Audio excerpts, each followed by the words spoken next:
अपने पसंदीदा शो के फुल एपिसोड देखने के लिए अभी डाउनलोड करें दंगल प्ले ऐप।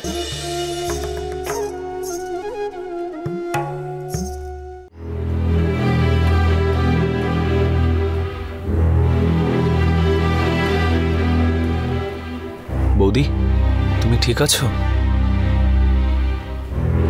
তোমার অবস্থার কথা আমি বুঝতে পারছি, কিন্তু সুধার ভুলের শাস্তি তুমি নিজেকে কেন দিচ্ছ? সুধা কিছু করেনি উদয়, যা হয়েছে সেটা একটা অ্যাক্সিডেন্ট ছিল। বেচারি মেয়েটা তো জানেই না যে ও কিসের শাস্তি পাচ্ছে,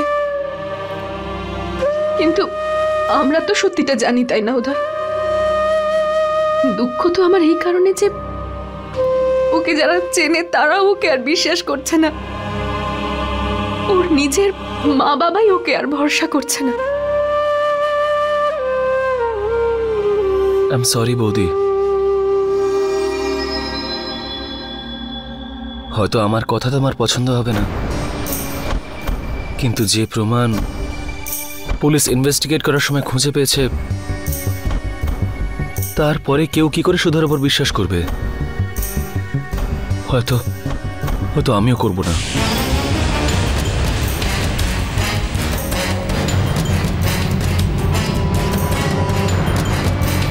উদয়, তুমিও? উদয়, তুমি তো সুধার দুটো চেহারাই খুব কাছ থেকে দেখেছো, তুমি এসব কথা কি করে বলতে পারো? সুধা খুব কঠিন পরিস্থিতির মধ্যে দিয়ে যাচ্ছে উদয়, ওর এখন আমাদের ভালোবাসার প্রয়োজন উদয়। উদয়, ও অসুস্থ, আমার সুধা খুব অসুস্থ। জানি না বৌদি, কিন্তু যতবার আমি সুধা বা দেবিকার সঙ্গে দেখা হয়েছে, তখন কোনোভাবেই এটা বুঝতে পারিনি যে ওর এরকম একটা প্রবলেম থাকতে পারে। আর যদি ওর কোনো এরকম প্রবলেমের ডাউট ছিল, তাহলে তো ওর সাথে শেয়ার করা উচিত ছিল। আর তুমি বলছো যে ও নিজেও এটা জানতো না? এটা কি করে হতে পারে বৌদি? তুমি শুনলে তো কল্পনা কি বলল? একটা রূপ যা করছে, আরেকটা রূপ সে সম্বন্ধে কিচ্ছু জানে না। যে যাই ভাবুক না কেন, আমি খুব ভালো করে চিনি আমার বোনকে। ও জীবনে কোনোদিনও কাউকে ঠকাতে পারে না, কখনো না। আই এম সরি বৌদি, কিন্তু আজ ডক্টরসরা চেক আপ করার পরে তাদেরও এটাই মনে হয়েছে যেন ও অ্যাক্টিং করছে, সেই জন্য ও বেলটাও পেল না। হয়তো আমার মতন তুমিও ভুল বুঝেছ বৌদি।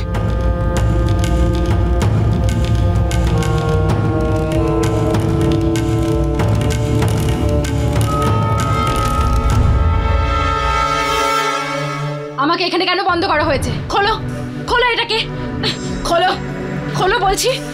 আর তুমি, আমার থাপ্পড় মনে আছে তো তোমার? তোমাকে তো আমি এমন ভাবে। এই চুপ কর, নয়তো। না হলে কি কি করবে তুমি? কাম অন, সাহস থাকলে এখানে দাঁড়িয়ে দেখাও। খুব খারাপ করছো আমার সাথে, তোমরা সবাই করেছো। কাউকে ছাড়বো না আমি, তোমাদের সবার নামে কেস করব আমি।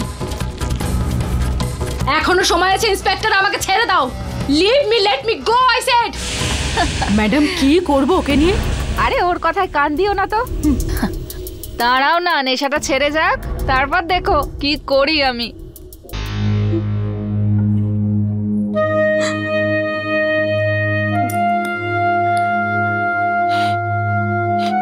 জ্যোতি, তুমি এখনো কাঁদছো? না তো, ওই ব্যাস এমনি। আচ্ছা, তুমি এখন তোমার কান্নাও লুকোতে শুরু করেছো? না না, সেরকম কোনো ব্যাপার নয়। দেখো জ্যোতি, আমি তোমাকে স্পর্শ করার পরে বুঝতে পারছি যে তুমি ঠিক আছো কিনা। তুমি মুখে যাই বলো না কেন, আমার অনুভূতি ভুল হতেই পারে না।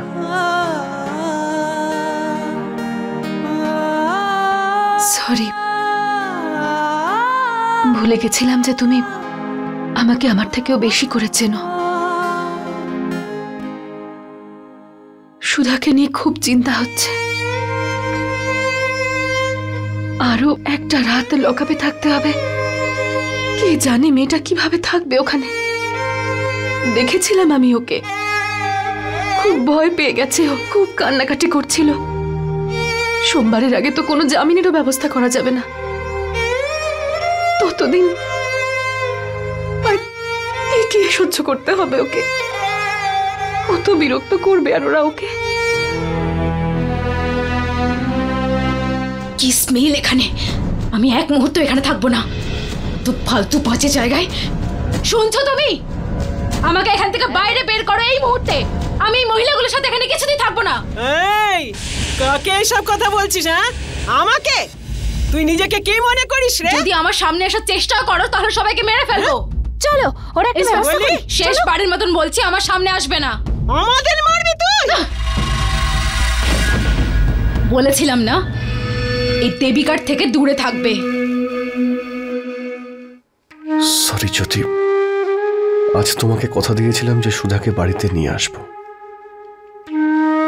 কিন্তু আমি আমার কথা রাখতে পারিনি।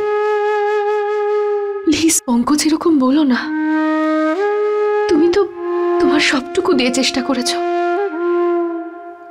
চেষ্টা তো করতেই হবে, আর আমরা সফল হবই।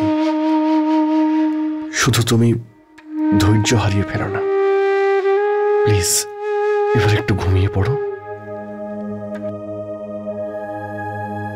যখনই চোখটা বন্ধ করছি, লকআপে বন্দি সুধার মুখটা দেখতে পাচ্ছি।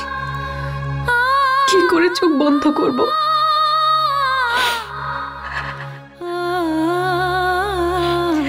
তুমি দেবিকাকে এখানে বন্ধ করে রেখেছো?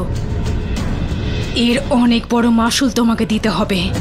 এই যে বাঘিনী, এখন তো তুই খাঁচায় বন্ধ আছিস, কি করবি? হ্যাঁ, দেখতে চাও দেবিকা বন্ধ ঘরের মধ্যেও কি করতে পারে? চল চল চল, কর কর, যা করার তোর কর। হ্যাঁ?